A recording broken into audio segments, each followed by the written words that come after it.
Lui, c'est le lieutenant Onge Diawara. Il est des destins qui marquent l'histoire d'un peuple, non par leur durée, mais par la force de leur engagement. Le nom d'Onge Diawara résonne encore comme celui d'un homme debout, lieutenant rebelle, jeune officier qui choisit de lier sa vie à l'idéal d'un Congo plus juste, plus libre. De la ferveur des débuts au maquis, où il porta la lutte avec ses compagnons jusqu'à l'épilogue tragique de son assassinat. Son parcours reste une page de courage et de tragédie. Évoquer Onge Diawara, c'est interroger notre mémoire collective, c'est poser un regard lucide sur les rêves brisés et les sacrifices consentis, mais aussi sur ce qu'il nous appartient de transmettre aux générations à venir. Bonjour chers téléspectateurs de la chaîne Lumière du Congo. Nous sommes aujourd'hui jeudi 16 octobre 2025. Il y a des silences qui pèsent plus lourd que les cris. Plus d'un demi-siècle après la répression sanglante du mouvement du 22 février 1972, rares sont ceux qui acceptent encore d'en parler. La peur a traversé les générations, figée dans la mémoire collective comme une cicatrice mal refermée. Pourtant, certains témoins vivent encore, porteurs d'une parole longtemps interdite. Parmi eux, je cite, Monsieur Victor Matondo, un ancien militant du M22, aujourd'hui vieil homme, au regard calme et à la voix grave, a accepté de revenir sur ces années de feu. Dans un entretien exclusif, il évoque la ferveur de la jeunesse révolutionnaire, l'idéal trahi, la traque impitoyable et le supplice des siens, parmi lesquels Onge Diawara, Jean-Pierre Oluka, Élie Théophile Ithiou et bien sûr Ikoko, dont les noms hantent encore la conscience nationale.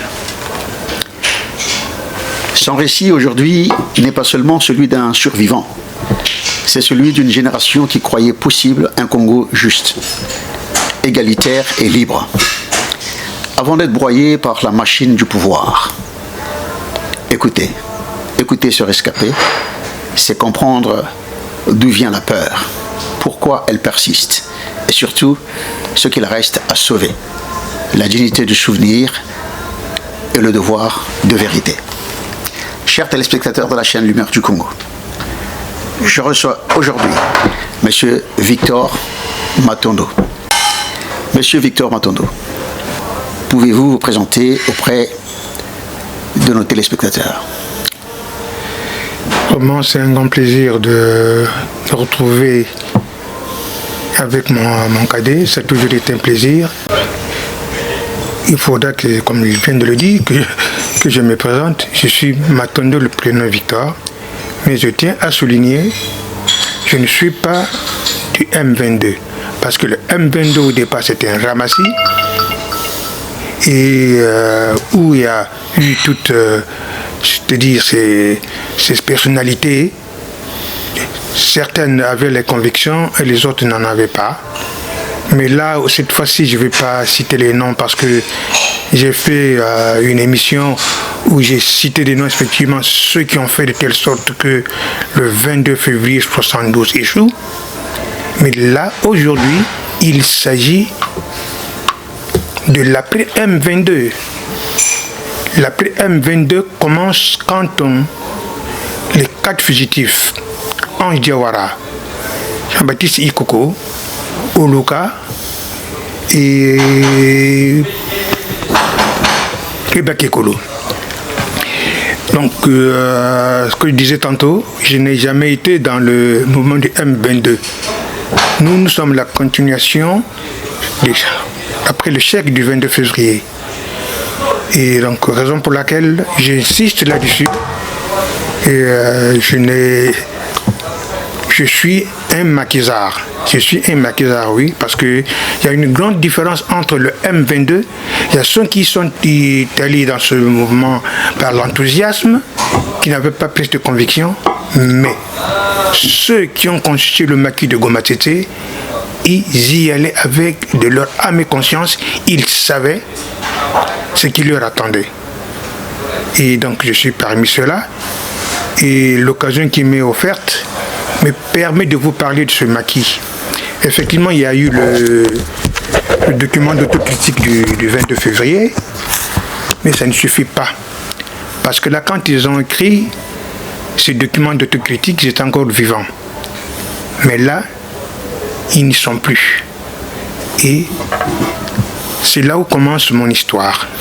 En effet, vous dites que votre histoire commence à partir du moment où ces 4 figures que vous venez de citer sont passées à trépas.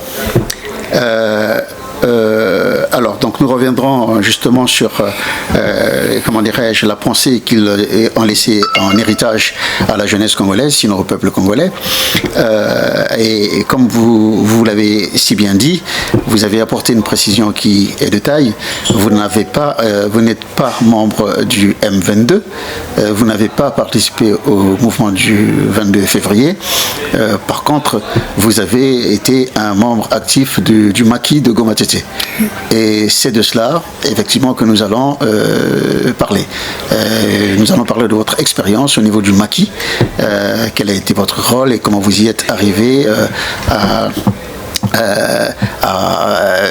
pénétrer la forêt de Goma Tete.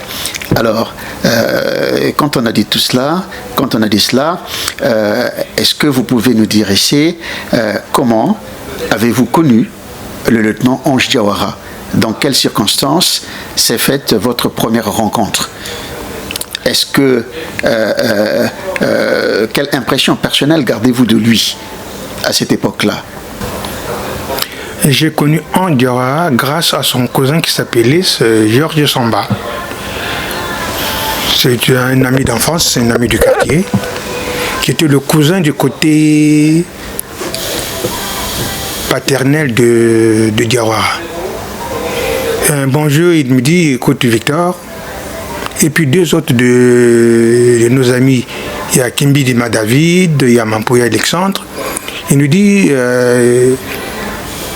venez au club, moi je vous invite à vous inscrire au club de karaté. À cette époque, le club s'appelait les Guépards.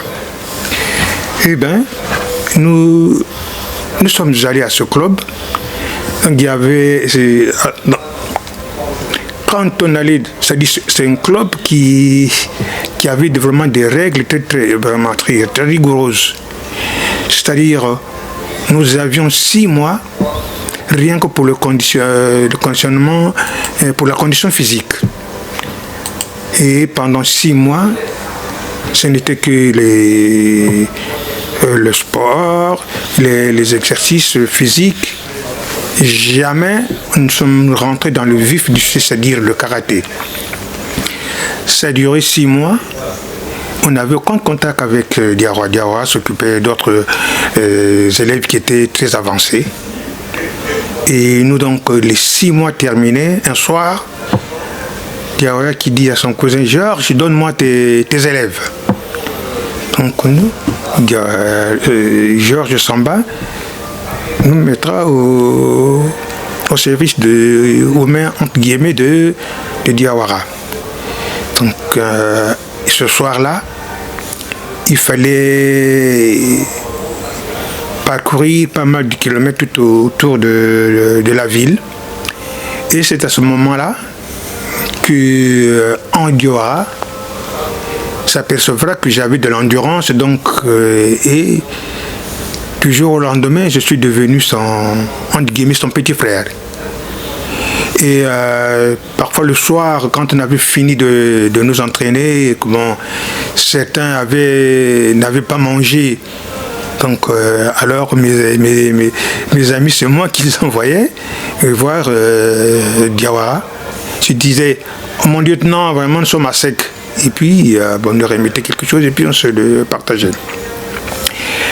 Et ça, c'est en 70. Donc tout ce temps, j'ai été un fidèle élève du club et Diawara m'a adopté il est devenu mon tuteur. Et ce que je vais vous dire aujourd'hui, j'ai quand même quelques regrets parce que quand le moment du 22 février se prépare, on vient me le dire, me dit, toi qui vas chez Diawara là-bas, il y a un coup qui se prépare. Moi, j'étais très embêté. Je dis, mais si je lui le dis, comment il le prendra? Et c'est pour cette raison que je n'ai rien dit. Bref. Et tantôt, je disais que j'étais devenu presque le chouchou du club. Il était question qu'on s'achète un mannequin pour s'en servir de pitching ball. Mais le fameux mannequin ne venait pas. Et qu'est-ce qui se passait? Quand il finissait son boulot, quand il arrivait au club, il sortait de sa voiture et il venait vers moi, il dit « Défends-toi ». Et j'étais tout le temps comme ça. Et puis un soir, je lui dis « Mais mon lieutenant, on attend toujours le robot ». Il dit « On n'en a plus besoin, le robot c'est toi ». Donc ce qui fait que j'étais devenu entre guillemets peut-être le soupe de l'heure du club. Et ça a duré jusqu'à ce qu'il y ait le 22 février. Mais je vais rajouter ceci, avant le 22 février, Diawara effectivement voulait faire de moi un bon combattant, un bon commando. Puis un soir, donc il appelle son cousin, il dit, mais Georges, où est-ce qu'on peut trouver Victor? Comme son cousin savait exactement moi, tous les samedis, j'allais à la cabane Bantou, puisque j'étais un grand supporter de l'orchestre Bantou, et j'allais faire le Ngembo. Puis ce soir, en train d'écouter la musique, les bandes tentaient de jouer, tout le monde. C'est tous ces Ngembo, autour de l'orchestre Bantou, c'était la joie, quoi. Et Ange envoie son cousin, Georges Samba, me chercher. Donc Samba se met à ma recherche, il savait très bien où me trouver. Et donc il vient à la cabane Bantou, il savait où il était, il me dit, viens, il y a le vieux qui veut te voir. Je rentre à la voiture, on arrive chez le vieux, je me rappelle, c'était un samedi. Alors il demande à Georges, où est-ce que vous l'avez eu? Et puis Georges qui dit, a dit, chez les Bantous. Et Diawara qui dit, je m'en doutais que c'est chez les Bantous. Et puis donc il m'appelle, il me dit, désormais, tu es militaire. Il était 2h du matin. Il me dit, et ce soir tu commences ta marche. Demain, on venait te chercher chez toi et tu vas intégrer la base. Voilà. Et le soir, il me dit, de toute façon, tu vas, on ne te paye pas de taxi, on ne va pas t'accompagner. Et allez, c'est maintenant, ce soir, que tu dois commencer à faire les marches. Moi, avant de rentrer chez moi, j'ai appelé mon ami, j'ai dit, mais tu vois cette histoire-là, cette armée, on lui dit, il faut exécuter l'ordre avant de demander pourquoi tu as exécuté l'ordre. Alors moi, c'est une chose que je ne peux pas accepter. Et pour moi, je me disais, avant de pouvoir exécuter l'ordre, que je sache pourquoi est-ce que je dois exécuter cet ordre. Et j'étais perplexe, mais il fallait trouver une solution. Et c'est mon ami qui me dit, mais écoute, t'appelles la vieille, ça dit ma maman, viens, on a monté tout un speech là, il y a un scénario. Et tu diras tout simplement, tu es fils unique. Et si tu es allé à l'armée, maman sera toute seule, c'est en sorte qu'elle sera presque abandonnée. On peut trouver autre chose. D'accord, ok, donc moi le soir je vais voir ma maman qui me dit, ah non. Il dit, entre guillemets, c'est ton grand frère qui a décidé que tu ailles à l'armée, moi je n'y peux rien. J'ai tout fait pour convaincre ma mère. Donc c'est un dimanche, la pauvre qui était une fervente chrétienne de l'armée du salut n'est pas allée à l'église. Donc ce dimanche, elle m'a accompagné chez Diawara. Et on arrive chez Diawara, il y a sa femme qui nous reçoit.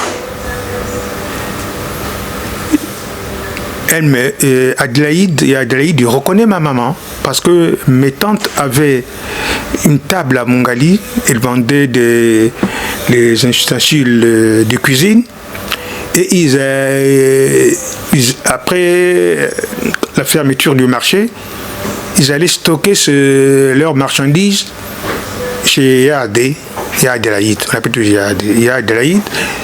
Et il dit, mais maman, c'est quoi? Il dit, mais c'est mon petit frère, alors. Mais oui, c'est mon fils. Elle dit, attends, on va appeler Ange. Donc Ange, quand il vient, dès qu'il m'a vu avec maman, son visage a changé parce qu'il avait vite compris que je n'allais pas, je n'étais pas d'accord d'aller à l'armée. Et donc ma maman,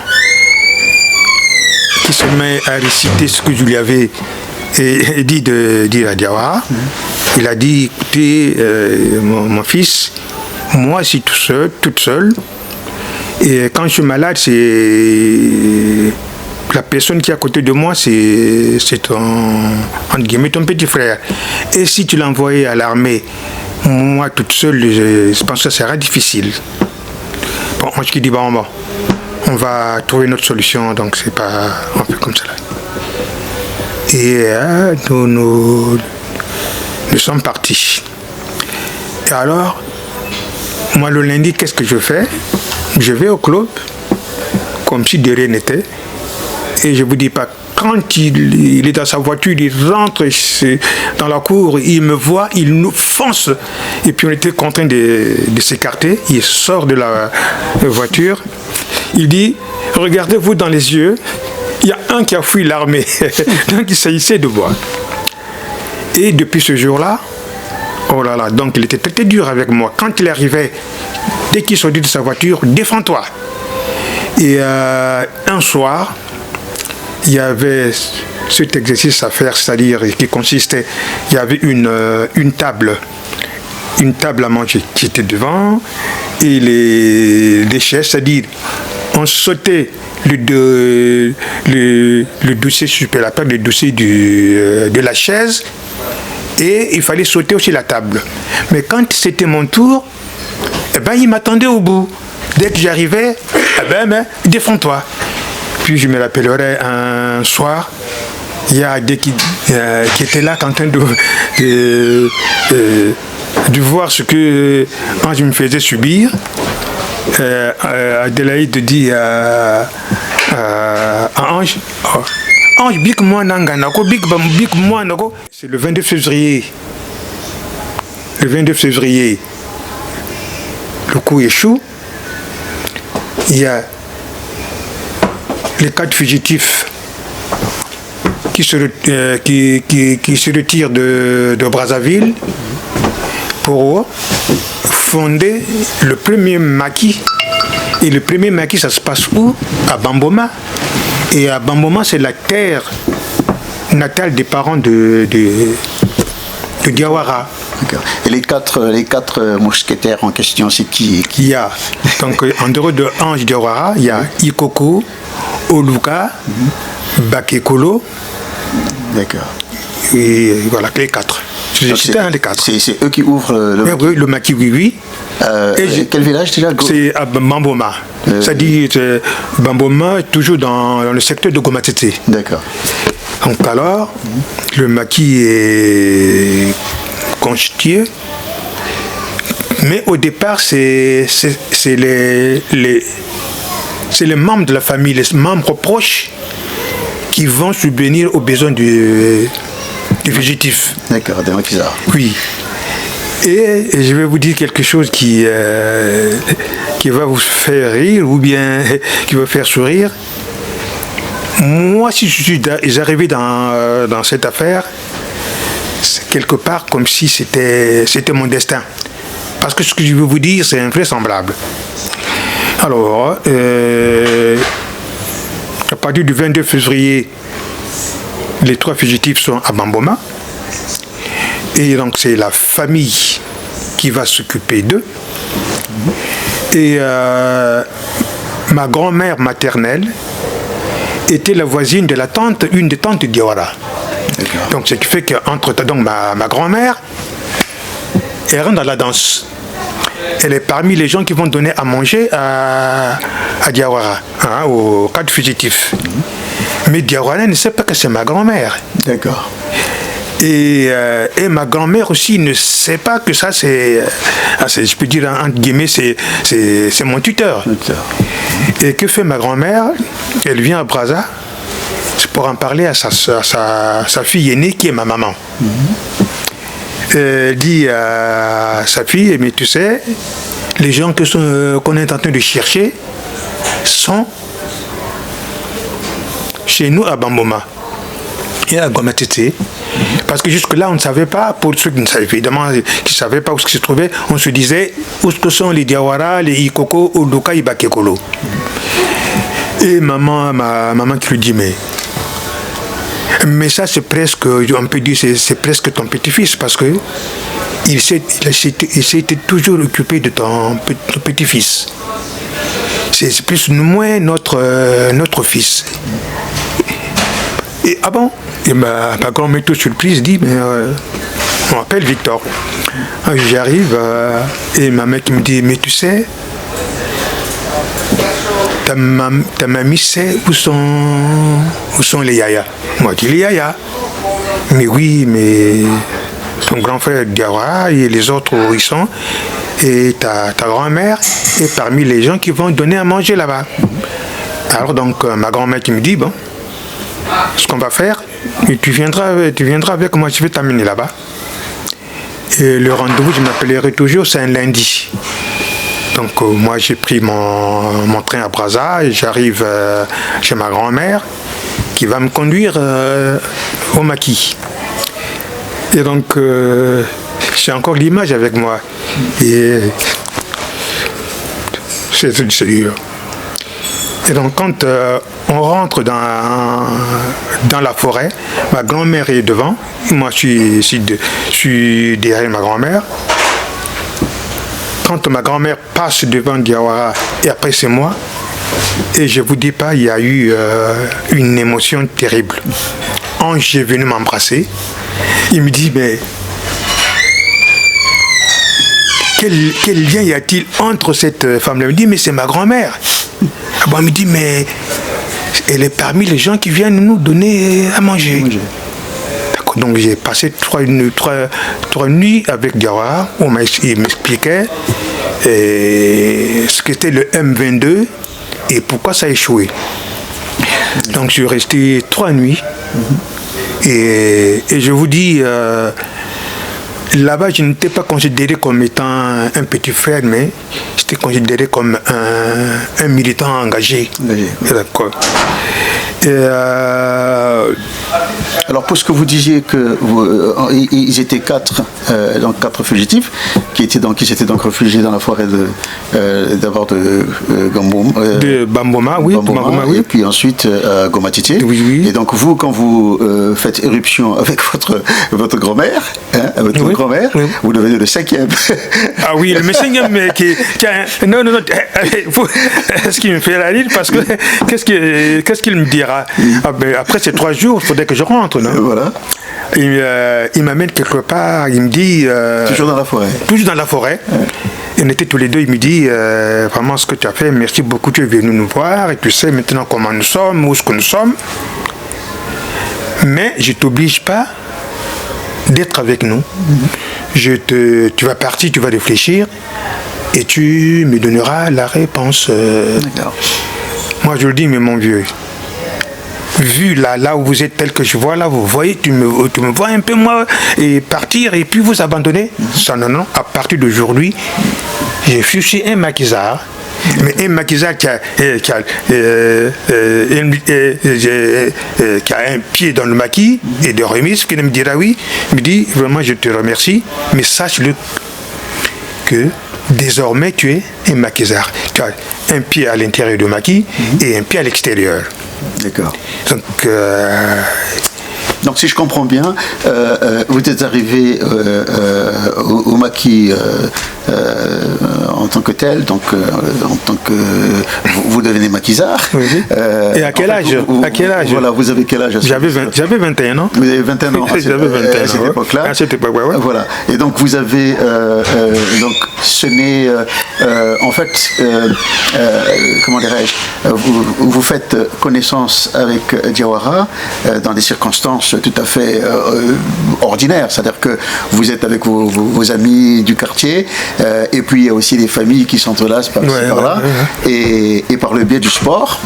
Par le biais du sport, il se crée entre vous et Diawara une espèce de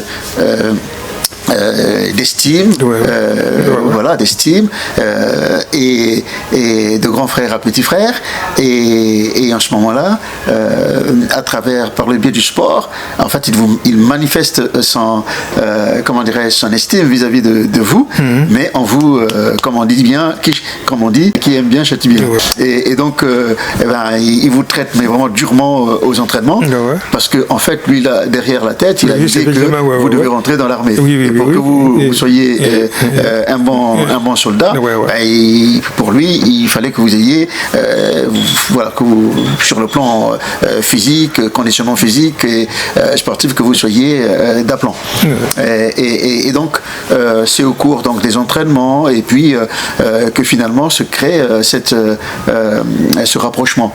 Et ce rapprochement. Et comme lui, il a ses activités, il est militaire, et puis il a aussi des responsabilités politiques.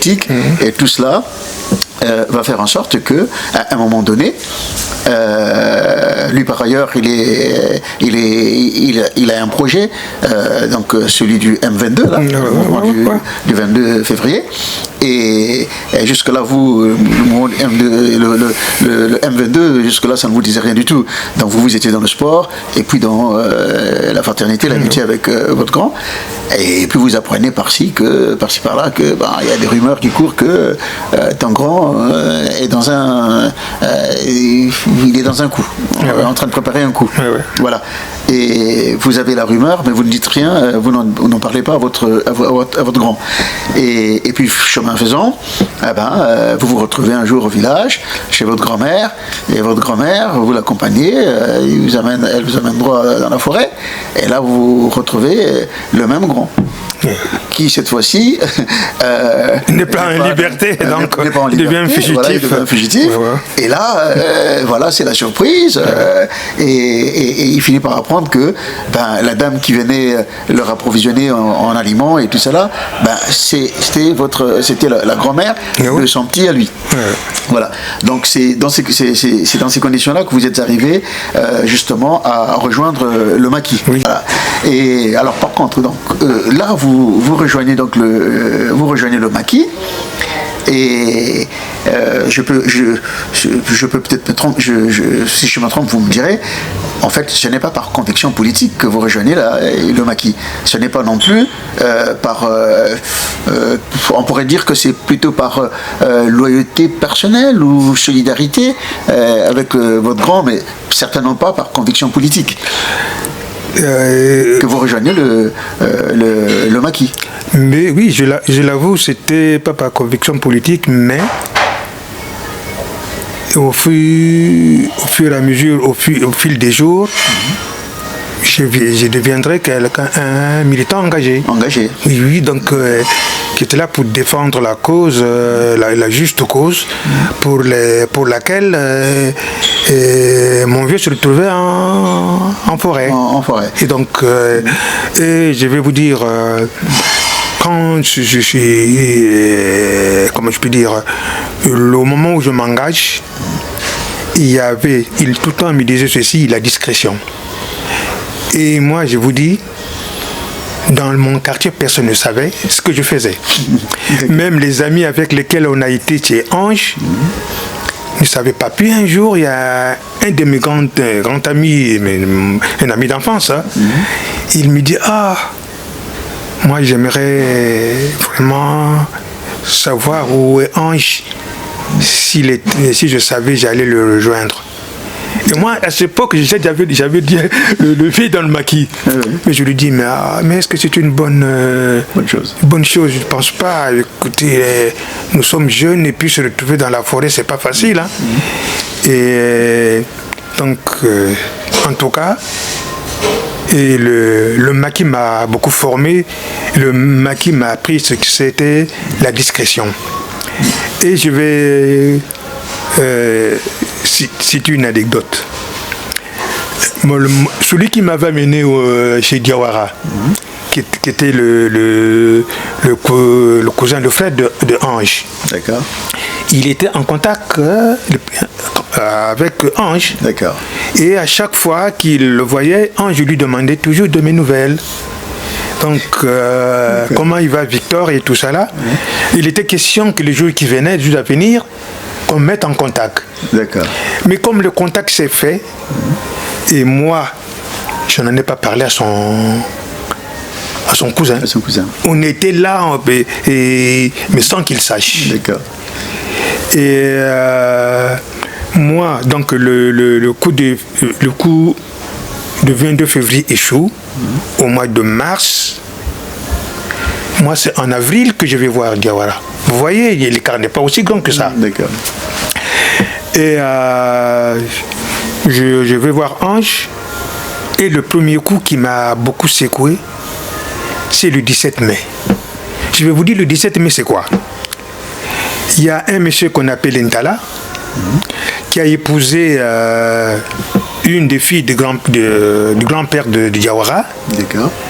Et c'était un militaire, il devait être lieutenant ou capitaine, je ne sais pas. Et vous savez, nous les Bantous, quand quelqu'un qui vient qui épouse un membre de votre famille, il devient plus ou moins de membre de la famille, oui. Effectivement, donc, on a mis au parfum ce monsieur Ntala. Et donc, avec Ntala est venu au maquis. Et les Diawara lui ont demandé s'ils pouvaient leur procurer des boussoles. Parce que nous arrivait pendant qu'on était au maquis, un paysan venait nous surprendre, donc il fallait changer de position. Mais il fallait savoir, est-ce qu'on va au sud ou au nord et tout ça là. Ouais. Donc, le rendez-vous est pris le 17 mai. Et je vais vous le dire, je dis, dans cette affaire, et je pense que je suis parmi les survivants. Il n'y en a pas beaucoup. Je vais vous le dire pourquoi je suis un survivant. Et l'après-midi, le soir, où Diawara a rendez-vous avec ce fameux Ntala, au Poto-Poto du Dieu. Donc moi je suis à Poto-Poto avec la famille Diawara. Donc vous dites Poto-Poto, donc Poto-Poto à l'intérieur de Brazzaville. Oui, de Brazzaville, ouais. Donc ça veut dire que Diawara étant au maquis, il lui arrivait de se rendre à Brazzaville. Non, ça c'est parce que... Ça c'est avant le... Oui, non, il se rendait là et je vais à Poto-Poto et rencontrer la famille de Diawara, c'est-à-dire côté maternel et paternel. D'accord. Donc pour préparer la rencontre de ce soir-là du 17 mai. D'accord. Parce qu'ils devaient se rencontrer à Poto-Poto du Djoué. D'accord. Donc Diawara devait quitter le maquis. Ouais. À Poto-Poto du Djoué, voilà. Parce que comme le rendez-vous convenu avec Ntala. Avec Ntala. Et pour qu'il leur mette les boussoles. D'accord. Et moi, on me propose, on me dit, mais Victor, tu viens pas ce soir? Il m'a dit, non, je viens pas. Je n'ai pas rendez-vous avec lui. Et si je vais là-bas, de quoi on va parler? Non, j'ai pas rendez-vous avec lui, j'y vais pas. Voilà la discipline. Parce que écoutez, donc je suis pas allé. Ce qui fait que, alors, quand Ntala, il sort du maquis, et qu'est-ce qu'il fait? Au lieu qu'il aille chercher les boussoles qu'il doit ramener à Diawara du 17 mai, mais il va vendre la mèche. D'accord, il va trahir. Il va à l'état-major, dit voilà, moi, je sais vous dire. Oh, entre-temps, les Ngwabi et les autres, c'était dit, ces gens-là, les 4 là, ils ne sont plus au Congo. D'accord. Donc, les Yombi et Ngwabi disent non, mais ce monsieur n'est plus, ils ne sont plus là. Dit, non. Moi, j'ai été les voir, à plus forte raison, nous avons rendez-vous le 17 mai à Poto-Poto du Djoué, chez Bindika. D'accord. Donc, alors, tout est préparé. Donc, au niveau de l'état-major, au niveau du pouvoir, il monte une équipe. D'accord. Alors, une équipe de reconnaissance. Alors, pour Mtala, il se disait, c'est moi qui suis venu donner l'information, je suis venu rendre la mèche. Ouais. Donc de ce quoi c'est toi qui dois être le chef de la mission. Voilà. À sa plus grande surprise, ce n'est pas lui qui est chef de la mission. On confie la mission à Moussa Etta. D'accord. Entre Moussa Etta, comme tous ces gens-là, c'est des fétichistes. Je vais vous dire, quand Ngouabi venait déclarer à la radio, à la télé ou au cours des meetings, qu'il rêvait le coup d'État. Ouais. C'est Moussa Etta, là, le féticheur, là, le charlatan qui allait lui raconter, il y a un coup d'État qui se prépare. Okay. Donc, alors l'équipe est montée, c'est Moussa Etta le chef de la mission. Effectivement, ils arrivent à Poto du Djoué. Diawara est dehors, discutant avec les gens, dans la nuit. Hein. Okay. Alors donc... discutant avec qui? Il était avec d'autres personnes que je peux pas, parce que je n'étais pas là, donc je ne peux pas vous dire, mais ce que je sais, ça c'est Ange lui-même qui me le dira. D'accord. Donc alors, Ntala dit à Moussa Etta, toi tu vas à gauche, moi je vais à droite, on va ceinturer Diawara. D'accord. Or, entre-temps, Ntala étant déçu, il s'est armé d'un couteau. C'est-à-dire, il s'est fait un scénario, il tue Moussa Etta, en tuant Moussa Etta, il tue Diawara, et le héros c'est qui? C'est lui. Donc tous les honneurs lui reviendraient. Voilà. Donc alors, quand il dit à Moussa Etta va à gauche, il va à droite, et entre-temps, Ntala revient sur ses pas. D'accord. Et va tenter d'égorger Moussa Etta. Okay. Mais malheureusement, il ne réussit pas. Et Moussa Etta, avant de mourir, il dit c'est Ntala qui m'a égorgé. Donc, ce qui fait que alors le matin, c'est la débandade, on apprend à la radio, non, Diawara n'a jamais été en Europe, il est là. Donc, je ne vous dis pas, ce jour-là, j'ai pris un choc. Hein. J'ai pris un choc. Je me rappellerai, au lieu de sortir, d'ouvrir la porte de mon studio, je suis sorti par la fenêtre. Et ça a intrigué mon père. D'accord. Mon père qui me dit, mais qu'est-ce qui t'arrive? Comment tu ne peux pas sortir? Et pourquoi cette attitude? Moi, je ne peux pas lui dire que moi, j'étais déjà un membre du maquis. Donc, il va se passer quelques temps, donc il n'y avait plus de contact. Et vous l'avez connu déjà au sport, au niveau du club, et là, vous le connaissez dans sa dynamique politique et militaire. Dites-nous,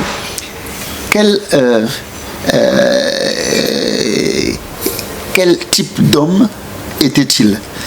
Était-il avant tout un militaire discipliné, un homme politique visionnaire, un révolutionnaire ou simplement un idéaliste?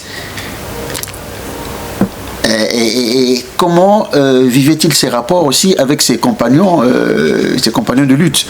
Est-ce que c'était quelqu'un d'autoritaire, de violent, voilà, vous qui l'avez connu, est-ce que c'était un homme, voilà, parce que Diawara, on entend parler de Diawara, on se dit, bah, tiens, mais c'était un colosse, les gens imaginent que ça devait être un colosse, un type brutal, un méchant, vous qui l'avez connu, quel type d'homme était-il?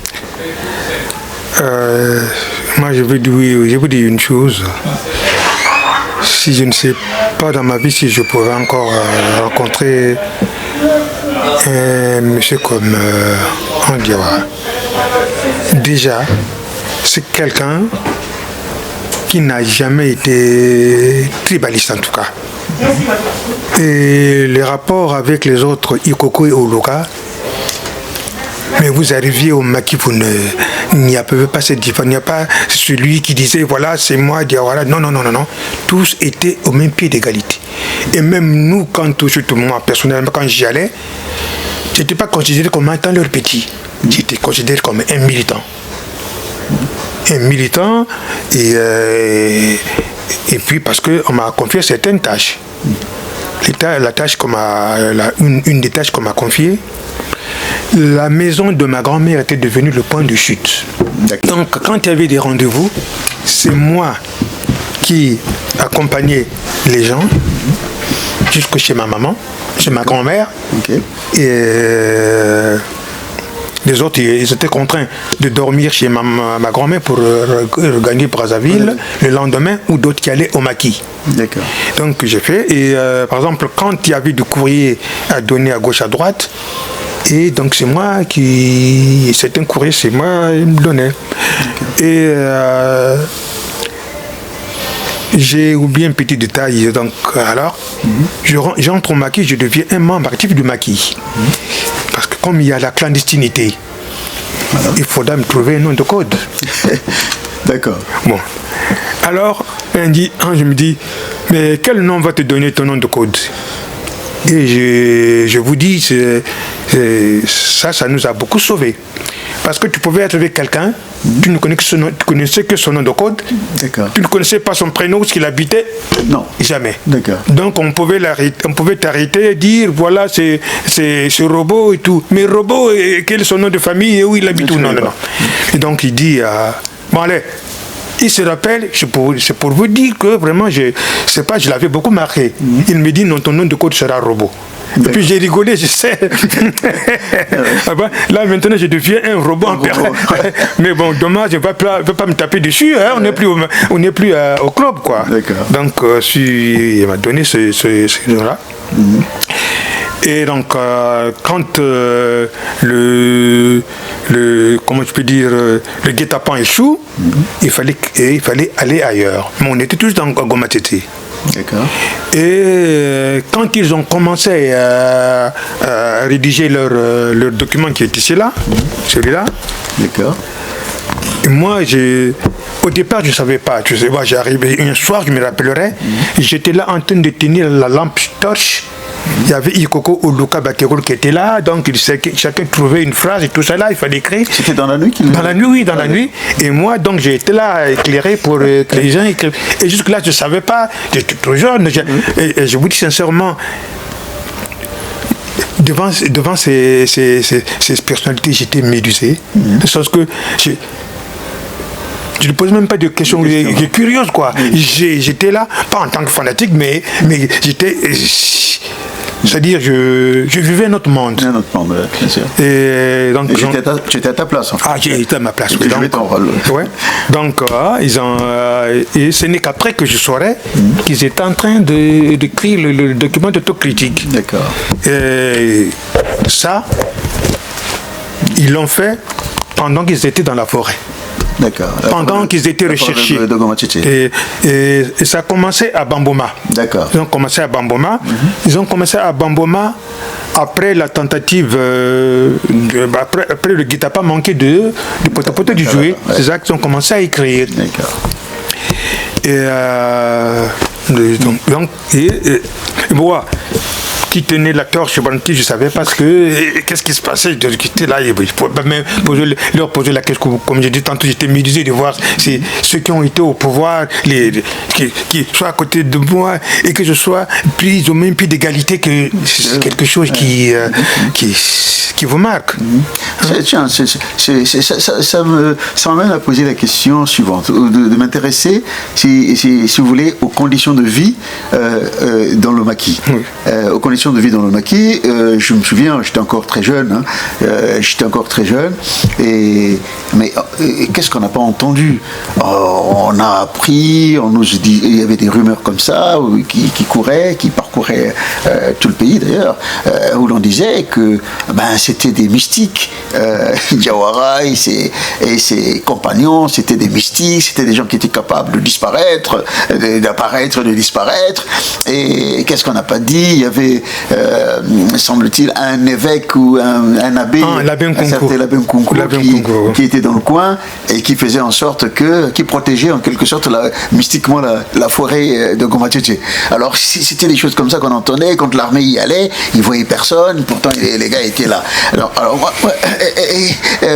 quels étaient les liens entre les maquisards et justement l'homme d'église. Est-ce que vous avez perçu un lien spécifique, spécial entre cet homme d'église, l'abbé Nkunku, et les maquisards, Diawara et ses compagnons? Moi, je disais tout simplement, ça n'a été que des légendes, comme pour dire que voilà, effectivement, quand le pouvoir envoyait les militaires, l'armée régulière, peureux qu'ils sont, ils ne rentraient pas dans la forêt. Hein. Ils ne rentraient pas dans la forêt. D'accord. Ils ne rentraient pas dans la forêt. Donc, lorsqu'on dit que c'était mystique, non, ça, c'est déjà, ça, et c'était des marxistes. Je ne pense pas qu'un marxiste du jour au lendemain qui devient un croyant religieux, je ne sais quoi. Non. Donc, mais, je vais vous dire tout simplement, là, après comment je peux dire, après le 17 mai, ils étaient toujours 4. D'accord. Ce n'est qu'après, vers le mois, je sais pas, juin ou août, comme ça là, où il y a eu les paysans qui sont venus. Je me rappelle d'une famille, M. Matala. Il est venu avec ses 2 enfants, il a dit, vous êtes là pour sauver le Congo, pour sauver le pays. Un paysan. Un paysan, oui. Moi, je n'ai pas de sous à vous donner. Ouais. La seule chose que je peux vous donner, voilà, vos 2 petits frères qui sont là, qui deviendront, qui doivent combattre avec vous. Ouais. Et je vous dis, ces 2 sont morts au maquis. Ouais. Oui. D'accord. Mais alors, alors là, vous venez d'écarter, comment dirais-je, vous venez donc d'essuyer cette fumée qui parcourait voilà, les imaginations des Congolais, selon ce qui disait que, enfin, il laissait penser que Diawara et ses compagnons étaient des mystiques, et qu'ils avaient des pouvoirs voilà, surnaturels, qui faisaient que l'armée, en arrivant, en pénétrant dans la forêt, ne pouvait pas les percevoir.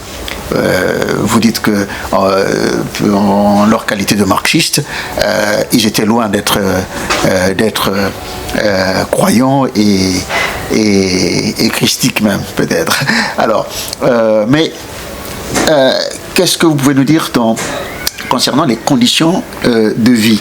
Alors, vous l'avez déjà dit, il y avait votre grand-mère qui apportait à manger, mais je suppose qu'elle n'était pas la seule. Non, elle n'était pas la seule. Et que c'était finalement devenu, c'est quasiment tout le village qui avait adhéré, voilà, et qui les protégeait, puisqu'en apportant à manger, à boire, eh ben, il protégeait bien sûr les maquisards. Mais les conditions de vie, puisque vous avez passé aussi des journées, des bonnes heures avec eux, parmi eux. Voilà, quand on n'est pas dans la forêt, quand on est chez soi, on a un lit, on dort sur un lit, mais là-bas, passer des jours, des semaines, des mois en forêt, comment ça se passait? Eux, ils étaient en treillis militaire, certainement, habillés en treillis militaire.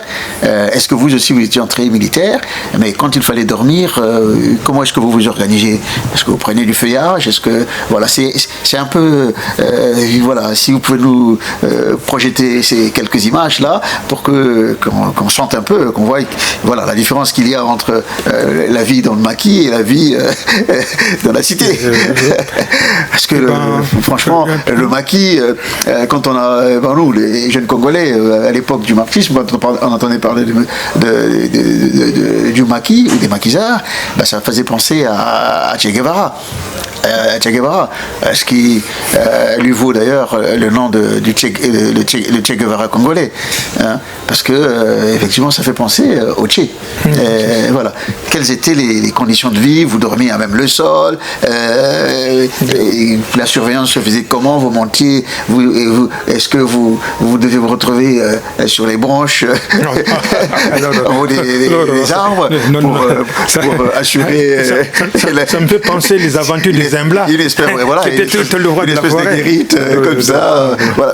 Comment ça se faisait? Et puis l'organisation, bien sûr, parce que même quand on est au maquis, on a besoin de boire, on a besoin de faire le feu, on a besoin peut-être de cuisiner, mais bon, je suppose que vous ne cuisinez pas, mais vous avez besoin d'eau pour vous laver, c'était comment l'organisation en fait? Les tendances se faisaient comment? Mais au départ, donc, c'est-à-dire les mamans amenaient déjà ce qui était déjà préparé. Donc, les mamans amenaient déjà ce qui était préparé. Et quand il y a eu du monde qui s'intéressait au maquis, qui commençait à rentrer, eh bien, on a conçu les équipes, les gens qui pouvaient faire la cuisine. D'accord.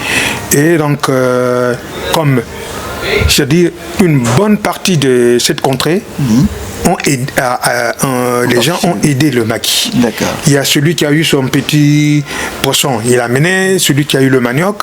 Et au niveau de Brazzaville, moi, ma mère étant de l'armée du salut, tu sais, dans l'armée du salut, on a une association des femmes qu'on appelle la Ligue du foyer. D'accord. Et ma maman a réussi à rassembler ses amis pour créer un comité. Donc, quand il y avait besoin au niveau du maquis, eh bien, avec l'argent qu'il cotisait, on achetait. Parce que, par exemple, je vais vous donner un exemple. Quand il pleuvait, qu'est-ce qu'on a fait? Vous savez, les nappes de table qu'on peut acheter par mètre. Voilà. Donc on a acheté ça et puis on a traché là-haut et puis de telle sorte que les gens ne soient pas mouillés. Et donc il y a aussi les coopérants. Et les coopérants, vous avez des coopérants qui vous avaient rejoint. Et ceux c'était aussi. Des enseignants, je crois. Oui, c'est des enseignants, Les Français. Les Français. Et ceux-là donc ont acheté surtout les sacs de couchage. Parce que les paysans ne savent pas qu'est-ce qu'un sac de couchage. Donc ils achetaient les sacs de couchage et tout allait bien. Donc de ce côté, en tout cas, il y avait la solidarité. D'accord. Il y a eu la solidarité, donc tout allait bien. Ils n'ont jamais crevé de faim là-bas. En tout cas, ça, je peux vous le dire, il y avait la solidarité, il y avait le patriotisme. Voilà. Alors, cette forêt de Gomatiti en question, là, est-ce que c'est une forêt normale, une forêt comme les autres, ou bien une forêt très dense, où il était difficile de circuler, ou bien une forêt, comment dirais-je, clairsemée, en partie peut-être, hein, voilà. Oui, en partie, mais... Et je suppose même que vous cohabitiez certainement avec des serpents, quelques animaux sauvages. Oui, mais effectivement, parce que c'était des forêts, surtout du côté du Poul, je veux dire, il y a certains endroits, c'est des forêts, mais qui peuvent pas être difficiles à pénétrer. Donc et voilà. Et je vous raconterai le jour où Diawara revient de Kinshasa, et bien pour aller l'accueillir dans la nuit, je ne sais pas ce qui s'était passé. Mais Ikoko avait été mordu par un serpent. Ça ne me trompe pas. Donc le seul incident qu'on a eu, c'est celui-là. C'est pour ça que je veux parler de la cohabitation, enfin du moins des conditions de vie dans le maquis, en pleine forêt, parce que c'est quand même un espace qui n'est pas, voilà, c'est un espace qui est réservé aux, comment dirais-je, aux bêtes sauvages, aux serpents, voilà, donc il n'était pas rare. Voilà, je vous disais bien que vous avez vu certainement les serpents passer, quelques bêtes sauvages et comme ça. Donc vous dites c'est Okoko qui s'est fait. Ikoko, oui. Ikoko il s'est fait mort par un serpent. Oui, mais il a été soigné par les paysans. Oui, traditionnellement. Quoi. Ça, ils savent le faire. Voilà. C'est clair, mais sinon vous dormez à même le sol. Mais bien sûr, c'est à même le sol, oui. Le sol, le sol, oui. Je me rappellerai j'ai passé un séjour là-bas, il pleuvait beaucoup, on était contraint de se dire, l'eau était tellement qu'il pleuvait abondamment. Mais je ne vous dis pas, on était mouillés, quoi. Mais bon. Alors, vous avez dit, à l'entame de notre entretien, vous avez dit que vous n'êtes pas, vous reconnaissez que vous n'êtes pas partie prenante de la conception du mouvement du 22 février 72, mais par contre, vous êtes parmi ceux un des maquisards. Voilà, vous êtes parmi ceux-là qui avaient rejoint les fugitifs, c'est-à-dire les éléments du M22. Oui. Voilà. Alors, on ne peut pas parler du maquis sans parler du M22. Hein. Même n'étant pas du M22, mais en tout cas, vous avez pris fait et cause du mouvement du 22 février 72. Ouais. Puisque, ben voilà, ce mouvement a eu pour conséquence, comment dirais-je, une crise politique, une crise quasiment militaire, qui a fait que les Diawara et ses compagnons se soient retrouvés au maquis. Voilà. Et en ce moment-là, vous trouvez, comment dirais-je, de quoi faire. Et donc vous rejoignez donc les fugitifs. Voilà, nos maquisards. Alors, ici vous avez donc un opuscule qui s'intitule Autocritique du M22, le mouvement révolutionnaire du 22 février 72 au Congo-Brazzaville. Ange Diawara